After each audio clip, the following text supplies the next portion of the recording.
नमस्कार, आप देख रहे हैं रंगीलो झुंझुनू।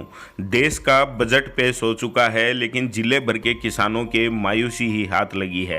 केंद्र सरकार बजट में इस बार सीधे तौर पर किसानों के लिए कोई राहत की घोषणा नहीं कर पाई, लेकिन खेती में ड्रोन जैसी तकनीक को बढ़ावा देने की बात कही गई है। हालांकि जिले के किसानों को उम्मीद थी कि सरकार किसान सम्मान निधि को बढ़ाएगी, लेकिन इस मामले में उन्हें निराश होना पड़ा है। बजट में किसानों को अब तकनीक से जोड़ने पर जोर दिया गया, लेकिन बड़ा सवाल ये है कि यूरिया ही समय पर नहीं मिल रही।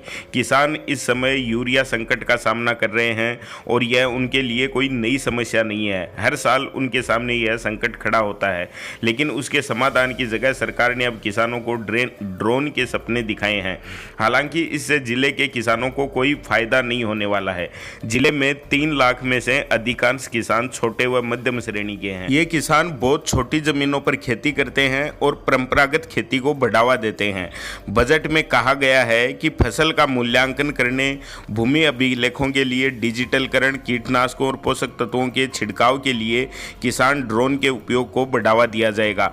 लेकिन आप सभी ये बात अच्छे तरीके से समझ सकते हैं कि झुंझुनू में जो छोटे किसान हैं वो कहाँ ड्रोन का इस्तेमाल कर पाएंगे। उनके सामने सबसे ज़्यादा बड़ा संकट इस समय यूरिया का है, जिस पर सरकार ने कुछ भी नहीं बोला है। यूरिया के लिए हम रोज देखते हैं कि लगातार सुबह से लेकर शाम तक किसान लाइनों में लगे रहते हैं अपना काम धंधा छोड़कर, जिस पर सरकार ने कोई राहत नहीं दी है। वहीं किसान सम्मान निधि को बढ़ाने की किसानों को उम्मीद थी, उस पर भी सरकार द्वारा कुछ नहीं किया गया है।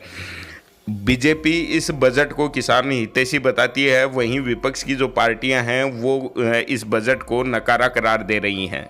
इस बजट के बारे में आपकी क्या राय है, कमेंट करके ज़रूर बताएं।